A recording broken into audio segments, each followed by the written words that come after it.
Hi, my friends. Good morning. Today is Wednesday, May 13th, and I have a book to share with you today that is like one of the books that we have read at the beginning of the school year.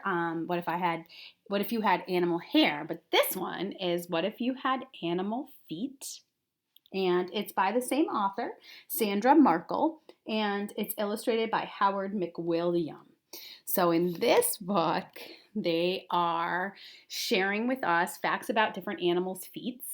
And it's not all the way fiction and it's not all the way nonfiction, similar to the other two books that I've read you this week, because they did have real information in it. So, parts of them were nonfiction, but then they also told a story at the same time, and that part was fiction. What if you had animal feet?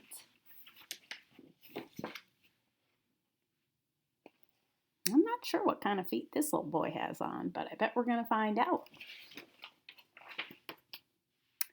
What if one day when you woke up and climbed out of bed, the feet you planted on the floor weren't yours?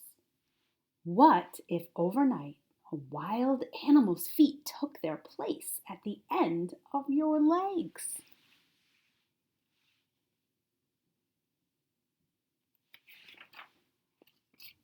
Eastern gray kangaroo. Oops, sorry. An eastern gray kangaroo's hind feet are super big. Just the sole of an adult's foot can be 18 inches long. Big feet help a kangaroo jump about 30 feet in a single hop. Each huge jump means a kangaroo can cover a lot of ground fast. And this says, fact! Eastern gray kangaroos live in groups called mobs. When one kangaroo senses danger, it thumps its hind feet on the ground to warn the others. And so here's this little girl. And look at her. She's in the grocery store. If you had eastern gray kangaroo hind feet, you'd be able to jump up as high as 6 feet so you could reach high shelves with ease.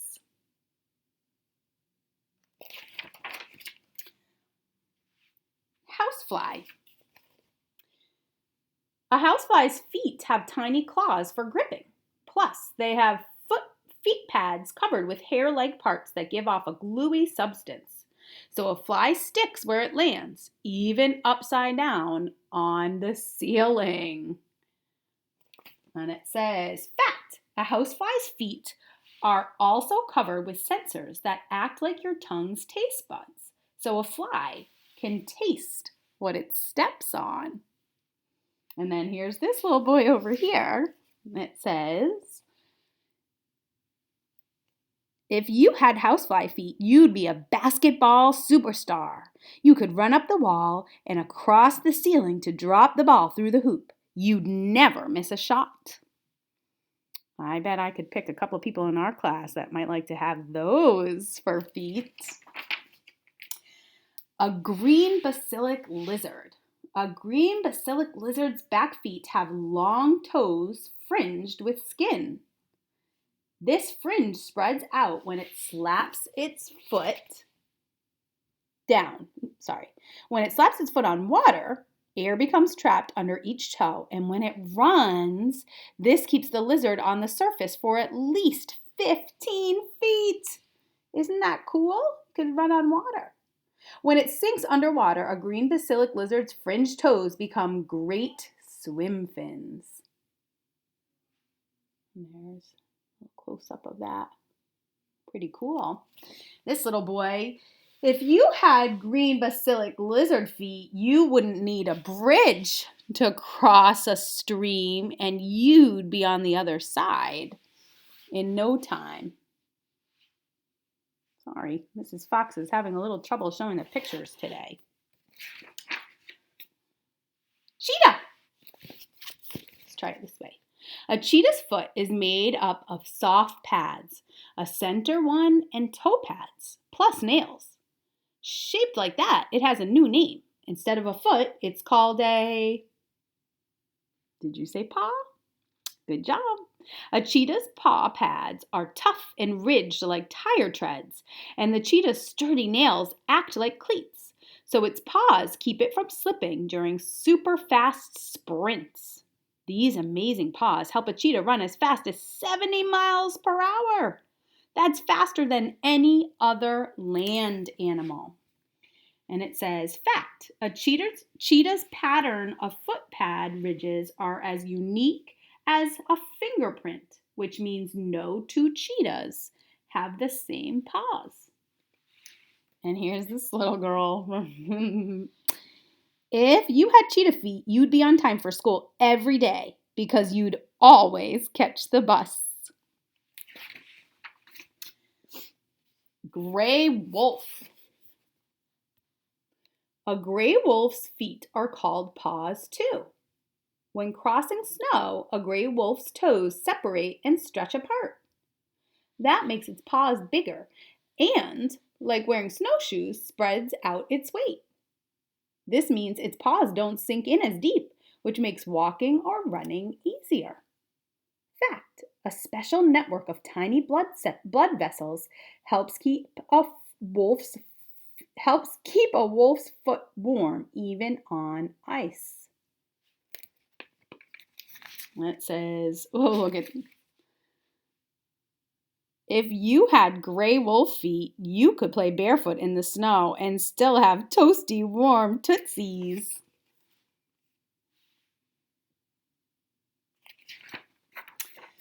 Duck-billed platypus. A duck-billed platypus has skin connecting its spread-apart toes. This type of foot is called a webbed foot. You can see my hands covering it there. The platypus's front feet even have skin that sticks out beyond its toes, making them the perfect swimming flippers. But the minute it starts to walk, dig, or scratch, this skin pulls back so the platypus can use its sturdy, sharp nails. Fact, a male duck-billed platypus's back feet each have a spur-like nail to inject venom, a poisonous fluid. This isn't deadly to humans, but can be very painful. If you had duck-billed platypus feet, you'd be a fast-swimming superhero with a built-in weapon.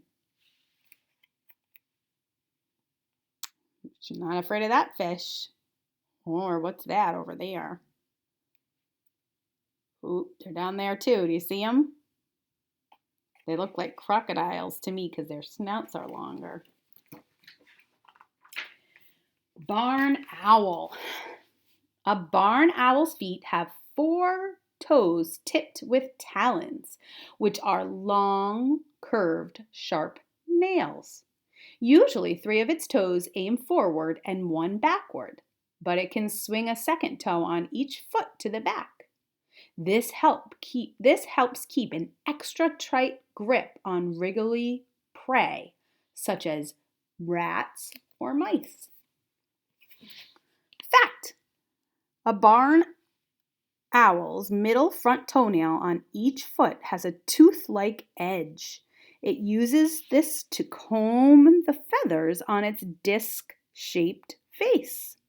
Flat feathers funnel sound into its ears so it can listen as well as watch when hunting for a meal. And I try to put that so you can see. You see that there? That little bit of white on there?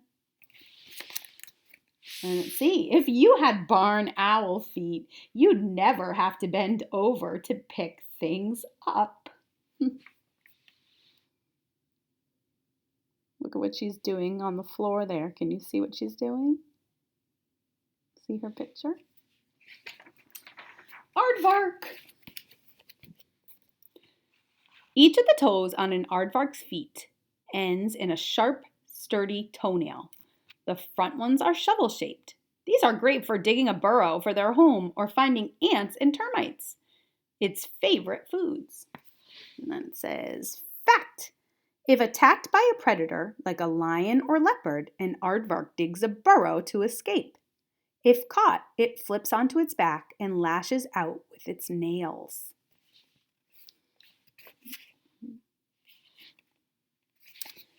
If you had aardvark feet, you could dig super fast, which means you'd be the first to find the buried treasure.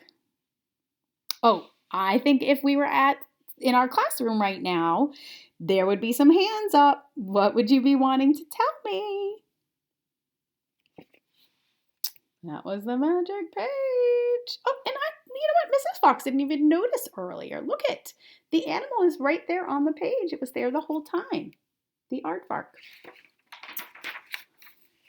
Great African millipede. Ooh, a giant African millipede's body is made up of segments. A baby starts out with just 4 or 5 segments, but as it grows, it adds on more. Each segment has about 4 feet. An adult may be 40 segments long with lots of feet, and it needs every single one. It can travel by tunneling through the ground. So while some feet are busy walking, others move dirt out of its way. Look at those feet. And then it says, fact, a giant African millipede has an exoskeleton, meaning the hard parts of the body are on the outside. So to defend itself, it curls up with its delicate legs and feet inside and its armor outside. Could you try to curl your body up like that African millipede? Kind of have to coil a little bit. I think it might be hard. With giant African millipede feet, you wouldn't need anyone else to have a parade. You would be a marching band of one. Well, that sounds like fun. Mountain goat. A mountain goat's foot is encased in a hard nail-like covering. Shaped that way, it has a special name. Instead of a foot, it's called anybody know? Hoof. A mountain goat's hoof is split in 2 halves and each can move separately. That lets it get a good grip in rocky, high places. And it says, fact, each half of a mountain goat's hoof has a sharp edge plus a rubbery pad. Together, these add extra grip to keep it from slipping. And then over here, look what this little boy is doing. Oh my goodness. If you had mountain goat feet, your feet would be all you need to rescue a kitten. Now, none of you have mountain goat feet, so don't try that at home. White rhinoceros. Each white rhinoceros foot is an elastic pad plus 3 stiff toes, tipped with hoof-like nails. With each step, its foot pad presses down, spreading the toes wide apart. This lets the rhino's feet support its heavy body, and it needs the support. Adult rhinos can weigh as much as 7,000 pounds. That's a lot. Can you figure out how much more a rhinoceros weighs than you?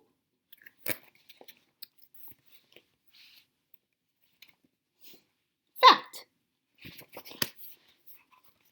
In spite of their size, white rhinos can run as fast as 30 miles per hour, but only over short distances. Yes, I think they would get tired. They're so big. If you had white rhinoceros feet, your family wouldn't need a car because you could carry everyone all at once. Okay, she has her whole family inside her backpack. Wild animal feet could be cool for a while. But you don't need your feet to grab food, run on water, or stand upside down on the ceiling. And you don't need your feet to stay well groomed or taste what you step on. But if you could have wild animal feet for more than a day, which kind would be right for you?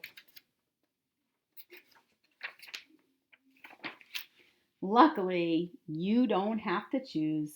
The feet at the end of your legs will always be people feet. They're what you need to run, walk, dance, skip, hop, and even just stand in one place. With the right footwear, you can do lots more. Plus, your feet can look very stylish while you're being active.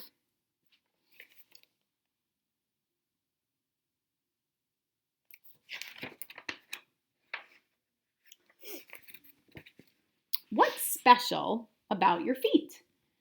Each of your feet is unique. It's rare for anyone to have two feet that are exactly alike. Toe prints are as unique as fingerprints, and one foot is usually slightly bigger than the other. The Guinness Book of Records lists Braham Takalua as having the world's biggest feet. His left is 15 inches long. His right is 14.76 inches. No wonder Braham has to have his shoes specially made for him. Most important, your feet are built for action. Each foot is made up of 26 bones and 33 joints, places where bones meet so the body can bend easily. Plus, there are lots of muscles to pull on all of those bones and move them. Keep your feet healthy. Your feet need to be in good condition to do their best for you. So here are some tips for taking care of your feet. Choose shoes that fit properly. Ones that are too tight can be painful and cause problems. Be active to exercise your foot muscles and keep your feet flexible. If possible, walk and play on grass or dirt. That's easier on your feet than being on a hard paved surface. Wash and dry your feet daily, especially between your toes. That's the best way to prevent problems. If you see any problems, ask an adult to help you treat them. Whenever possible, wear socks with your shoes. Socks help absorb shocks and keep your shoes from rubbing your feet. Feet also sweat a lot, and socks soak up sweat. Then, before bacteria have time to attack your feet, change your socks and wash the dirty ones. Is that what your socks look like?